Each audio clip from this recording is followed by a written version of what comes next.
Clear she glanced over her shoulder. You're asking because you want me to say yes to more pancakes, aren't you? Leoshi smiled, unashamed. Maybe, but then again, it's supposed to rain tomorrow. Perfect weather for movies. She laughed. Okay, let's do it. Tomorrow night, can you come? Gabriel asked Leo, trying to sound casual as he rinsed his plate. Klarashi stood motionless, with the dish towel suspended in the air. Gabriel, the friend of her late husband. Andrew, the man who had returned to her life like a lost paragraph in an old book, who didn't see her pain as a problem to be solved, but as a landscape to be walked through with patience. The man who made her laugh, effortlessly and without guilt. Why Gabriel? She asked, testing the limits. Because it's fun, he said Leo simply, and he laughs at the corny parts even louder than his dad did. The comparison, made so naturally, landed softly. It wasn't a replacement. It was an echo, a resonance that honored the memory while embracing the present. It was, she realized, exactly what Andrew I would have liked to. Let me ask him, darling, she said. Gabriel, of course. She said yes. Chapter 22. The Circle of Three. He showed up the next night with takeout from his favorite Thai place, the kind that Andrew hated it because it was too spicy, and a bag of special popcorn kernels that she didn't know existed. They settled on the sofa. The arrangement was different this time. Leo he curled up in the middle, a shield and a bridge at the same time. Gabriel he sat down to one side, Clarato the other. The old romantic movie flickered on the screen. During the first half hour, Klaroshi was painfully aware of the proximity. The scent of the jacket of Gabrielle, the warmth of her leg next to his under the blanket. It was a conscious effort to relax. A battle against the guilt that whispered, this was too much, too soon, too real. Then, the magic of the moment took over. The film reached its most ridiculous and melodramatic scene. The hero, soaked to the bone, declared his eternal love in excessively flowery language. Gabriel he snorted, then puffed out his chest and threw his arms up in a dramatic mockery. My soul yearns for your essence, woman. Without your gaze, my life is nothing but an empty bowl soaked with despair. Leo he burst into laughter, hitting the cushion with his fist. Klarushi watched them both, and her own laughter burst forth, rich and effortless. It was a genuine laugh, the kind that reaches the corners of your eyes and eases the tension in your shoulders. It was the laugh that Leo I had been waiting at that moment. Looking at Gabriel and Leo, something profound happened. It wasn't just that Gabriel be kind. It was because I saw her. I saw her love for Andarand. She didn't try to compete with him. She simply coexisted with him. She allowed him to be both the grieving widow and the woman who deserved to feel joy. Later, Leo he finally fell asleep, his head heavy on the cushion between them. Gabriel he carefully stopped the film. It went out. She whispered, Gabrithith, warm eyes. Clara he nodded, his voice low. It usually doesn't go beyond the second act. They sat in the dim light. The space between them felt heavy, now that the activity had ceased. He's a good kid, Clara, said Gabriel, declining. He cares about me, she admitted, finally telling the truth that had started this journey. He's been trying to give me permission to be happy. Gabriel she nodded, her gaze tender and understanding. He knows what Andrew I would have liked to. Andrew she never believed in clinging to pain if joy was available. I know, she whispered, but letting go of the pain sometimes feels like letting go of him. It isn't, he said. Gabriel, speaking from her own landscape of loss, she said, the memory remains, the love remains, but the vitality, that belongs to you, to the present. She reached out, gently placing her hand on the blanket between them. I'm not trying to replace him, Clary. I'm just here to remind you what your own laugh sounds like. His honesty was a challenge. Clara she looked at her hand, then at her steady eyes. She felt the choice pressing upon her. The choice was no longer about loneliness or pain. It was about the courage to live. I need to take him to bed, she said, her voice trembling slightly. Go ahead, he replied. I'll clean the popcorn. Clara lifted. As she carried him down the hall, she didn't feel the familiar pang of loss. She felt the weight of her son, the reality of her life, and the quiet, persistent presence of a new answer waiting in the room. Chapter 23. The conversation on the stairs. He returned to the room. Gabriel she had cleared the plates and was wiping down the coffee table. She looked up, with a gentle smile.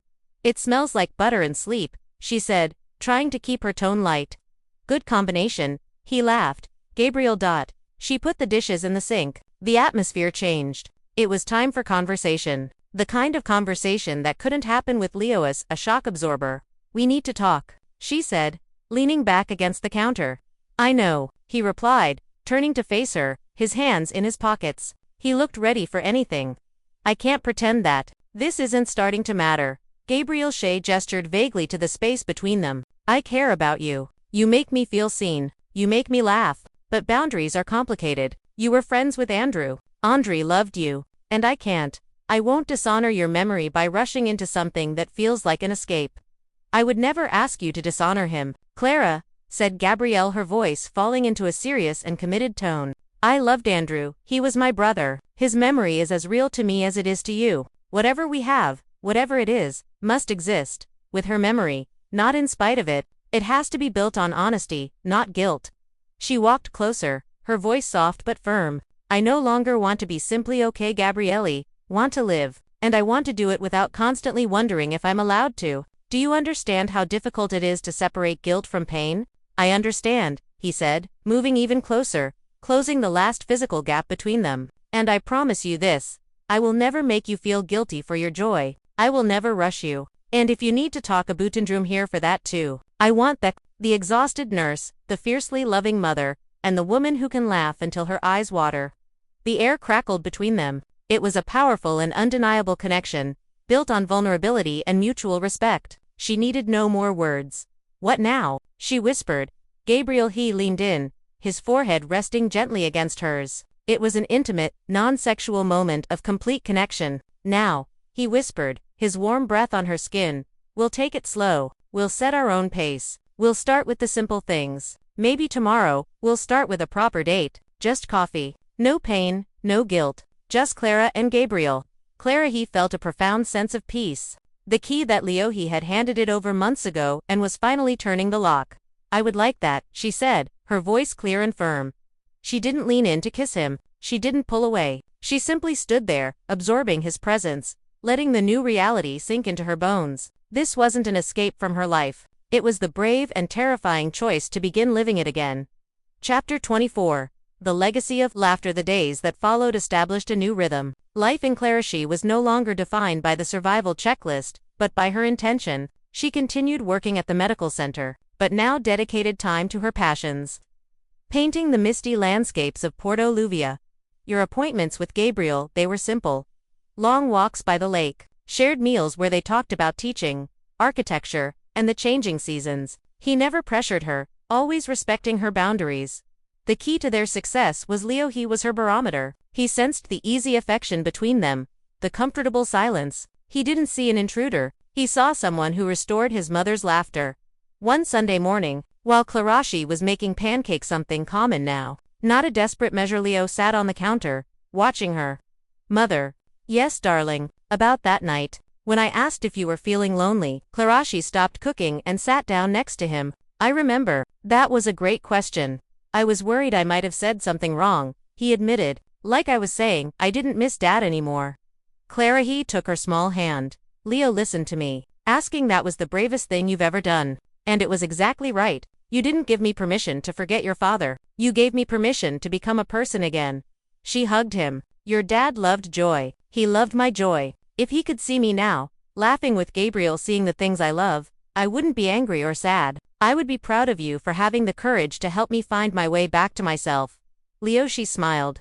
Her expression deep and content. I knew it, she said simply. She always wanted us to be happy. Clarushi hugged him again. That's how it was. And that's how we are. We're finding our way. Leo, all of us. Chapter 25. The New Horizon epilogue. A year later. The rain still fell frequently on Porto Luvia, but the sound was different now. It no longer echoed absence. It vibrated with fullness. Clarishi stood by her apartment window. The same spot where she had once gazed, feeling the crushing weight of invisibility. Now, the view was simply the city, beautiful and alive. The apartment was also noisier. Leo, now 13 years old, was reading on the sofa. Gabriel Shea was in the kitchen, trying to bake a complicated dessert, the air filled with the scent of cinnamon and her occasional, self-critical swearing. Clarishi was no longer the grieving widow defined by her loss. She was Clara, the dedicated nurse, the artist who sold her hazy paintings at local fairs, the woman who laughed easily. She and Gabriel, they were together. They had advanced slowly, respecting the long shadow of Andruch, using deliberate honesty over easy comfort. Their relationship was built not on escape, but on a shared appreciation for life. Andrew had helped them build. They were still talking about Andrew, they still watched the old romantic movie, but now, the memories were recounted with tenderness and shared laughter, not with the sharp pain of grief.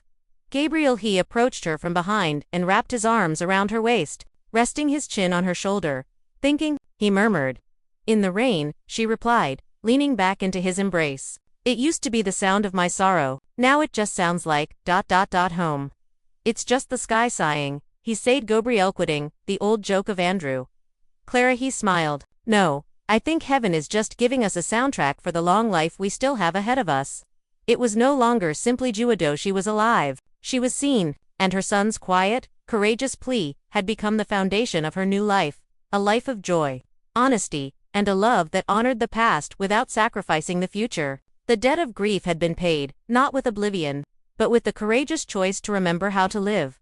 End of story. The Clay and Lavender Partnership wasn't simply a new name for the cheese factory, it was a statement of intent. The contract, meticulously reviewed by Licenciado Solano, established Alina as the artistic partner and majority owner of the property, and Camila and Rodrigo as the operating partners. Alina would receive 40% of the profits, and the couple 60%, in exchange for their management and operational risk. Elena's capital, the compensation she received in the lawsuit, was invested in the construction of the 4 luxury cabins and the event area. Ironically, the money that had caused the betrayal was now funding the reconstruction. The expansion project took 6 months, and became a tangible metaphor for family repair.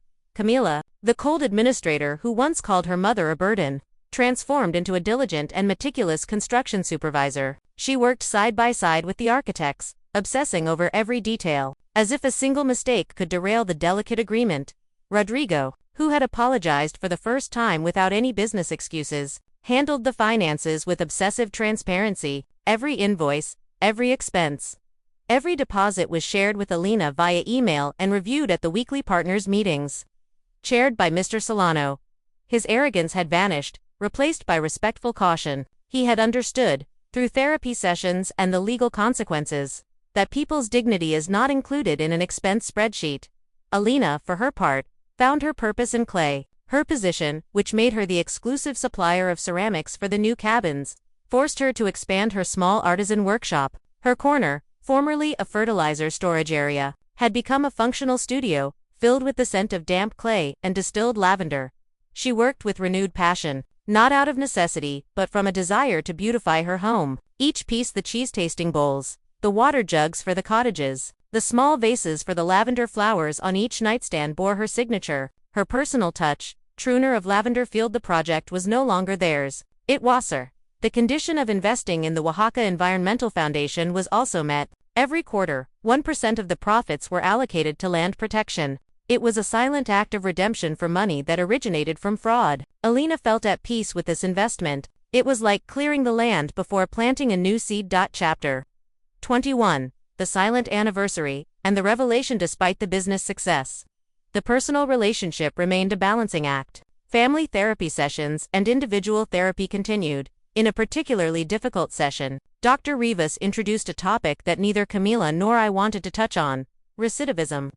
We've built a structure of respect, the therapist said, but trust is measured in moments of crisis. Alina, what would you do if Camila made a serious mistake in managing the household tomorrow? Would you revert to the self-sacrificing mother pattern of solving everything? And Camila, Dr. Rivas continued, what would you do if Elena's response to a mistake was the silent disapproval that led to resentment? Would you again resort to the defense mechanism of cruelty to gain autonomy? The response was a heavy silence. Both patterns, that of the martyr and that of the resentful daughter, were familiar demons.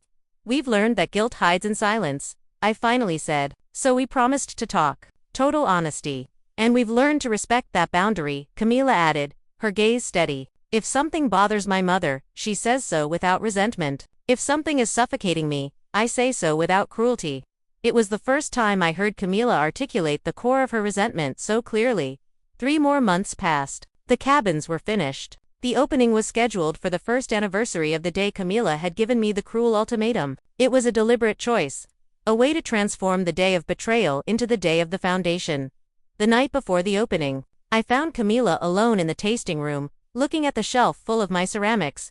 Tomorrow marks 1 year, he said, his voice barely audible. It's been a year since you made your decision and I made mine, I replied, moving closer to her side. It's been a year since I told you to go to the warehouse, she whispered, and for the first time, her face contorted with a pain that wasn't anger. It was pure remorse. There's no apology in the world that can cover up that cruelty. Mom, I really became what I hated most. I abandoned you, just like Miguel abandoned me. You didn't become him, Camila, I said, taking her hand. I felt her cold skin. You became a frightened woman who used cruelty as a defense. But you came back. He never did. You chose to face the truth. He ran from it. I only came back because you forced me with the trial. If you hadn't had those papers, the reason for your return doesn't matter, daughter, I interrupted firmly. What matters is the work you've done since then. You're transparent with your finances. You've restored my dignity. You've put my art at the heart of our business. That's healing. And that's love. Camila. She turned to me, and I saw the tears in her eyes. I love you, mother. I love you too, daughter, and that doesn't have to hurt. Camila smiled through her tears. It was then that her hand, which had been resting on her abdomen, moved instinctively. I need to tell you something, Mom, he whispered. Rodrigo and we're going to have a baby. The revelation struck me with the force of lightning, not with fear, but with overwhelming joy and a silent terror. The new generation. A grandson. Oh, Camila, that's wonderful. I hugged her with all my might. But behind the joy, I saw the shadow in her eyes. I'm afraid, she confessed. Afraid of being a bad mother? Afraid of repeating the same mistakes? Afraid of loving him too much or too little? Afraid of smothering him or neglecting him? Afraid of becoming like you, or worse, the version of me you knew? Fear of being human, I finished, remembering Dr. Rivas's lesson. Yes, fear of being human, fear of failing. At that moment, the barriers between mother and daughter completely crumbled. We were no longer partners or patients. We were two women facing the primal terror of motherhood. Chapter 22. The maternity contract. The news of Camila's pregnancy, while a blessing, became the focal point of family therapy for the following months. Dr. Rivas was brilliant in her handling of the issue. Elena's pattern was built on sacrifice and emotional debt, forced by abandonment, the therapist explained. Camila's fear is inheriting that pattern, transforming love into a chain of martyrdom. We need to dismantle that old structure once and for all. The work focused on creating a new maternity contract. Free of debt, Camila had to do a difficult exercise, write a letter to her future child, not about expectations or sacrifices, but about limits. Dear son, daughter, I love you infinitely, but my life won't revolve exclusively around yours. I am a businesswoman, an artist, and a woman. You will have room for your mistakes, and I will have room for my dreams. You will never be a burden. Your existence is my joy, not my justification. I, Alina, had to write my own letter, this time to my past self. Dear Alina, your love isn't a debt you have to collect. Love is a gift, not a transaction. Stop being the martyr. Allow yourself to have your own life, your own dreams, your own friends, and your own art. Your daughter doesn't need your sacrifice. She needs your example of happiness and independence. Let her go. Let go of control. Let love be free. The therapy transformed the pregnancy. It was no longer a biological event, but a psychological process of Rodrigo actively participated. Fearful of inheriting his own father's patterns of absent masculinity and the contempt for older women that he himself had embodied, he committed to being a fully present father, not just a provider. The Mud and Lavender Society also adjusted. They created a maternity and paternity leave plan, designed with maximum flexibility, ensuring that the new baby would have both parents present. Rodrigo, the man who once called his mother-in-law a burden, dedicated himself to designing a beautiful wooden crib for the baby, a quiet act of reparation. The greatest gift you can give this child, Dr. Rivas told us in our penultimate session, is not money, or the lavender field or the surname. It's seeing a whole mother and father, defined not by guilt or sacrifice, but by the joy of their own existence. It's breaking the cycle. 9 months later, the lavender field was ready for its new life. The luxury cabins were in full operation, filled with guests who praised Elena's exquisite pottery and the rustic sophistication of the place. Camila gave birth to a girl, whom they named Violetta in honor of the color that had defined the family's history. Lavender. When Alina held her granddaughter for the first time, she felt the circle close. It wasn't the fear of repeating the past that filled her, but a surge of hope and a renewed commitment to the truth. The main house, which had been emptied and renovated to be more welcoming and less corporate, smelled like home again. It no longer smelled of the warehouse's manure, nor the vetiver of a husband who had run away, but of lavender, earth, and, for the first time, milk and baby. Alina had her own routine. She woke up early, worked on her ceramic pieces, attended her pottery classes in town, and had her own friends. She wasn't a self-sacrificing grandmother. She was a fulfilled woman who enjoyed her granddaughter. She was Sophia, the woman who had found her identity beyond the role of mother. The success of the cheese shop allowed Alina to fulfill the second part of her promise, to expand her art. She opened a small online ceramics shop and began exporting unique pieces to galleries in the United States and Canada. Her art, forged in pain, had become her independence and recognition of her worth beyond the walls of her home. One autumn afternoon, Alina was on the porch, enjoying tea with Rebecca, when Camila approached with Violet asleep on her chest. "Mother," Camila said, with an expression of peace I'd never seen on her before, "this month's numbers are incredible. The investment in the cabins was worth it, and people love the mud and lavender." "I'm glad," Alina replied. "We had the best possible team of partners. And we've been talking. Rodrigo and I, we want to do something more with your share of the profits. Something big. We want you to have your own solo exhibition at the gallery in Oaxaca that you always wanted. All expenses paid. It's your legacy, Mother." Alina felt a lump in her throat. It wasn't an investment. It was recognition. A gift that came without conditions. "That is an immense gift, daughter. Thank you." "It's not a gift. It's an honor. It's justice." Camila sat down, and Rebecca took Violetta in her arms. "And you, Camila? How are you feeling?" Alina asked. "Tired, in love, and above all, free," she replied, looking at her daughter. "Free from the boss. I tell Violetta every day, Mommy loves you, but Mommy also has a cheese shop to run, and Dad is important too, and Grandma is also an artist who has to go to class. She's going to grow up with boundaries, Mommy. Healthy boundaries." Alina smiled, tears welling in her eyes. There was no deeper apology than that. "And one last thing," Camila said, taking Elena's hand. "We sold the crib. Rodrigo is building a new one for the second baby." "Camila, you don't say." "Yes," she laughed. "Sorry, you have to get back to your role as grandmother artist social." Alina laughed. A laugh that sounded like fulfillment. She stood and gazed at the horizon, where rows of purple lavender faded into the sunset. She had lost her home, she had lost her daughter, and she had lost her identity. But in the process of fighting for truth and dignity, she had reclaimed everything in a more honest, more real way. She had created a third option, a life lived without the burden of guilt and debt. Betrayal was the necessary destruction for reconstruction, and the scent that filled the lavender field it was no longer sweat or sorrow, but the sweet and persistent fragrance of forgiveness. Words generated in this segment, approximately 3,900.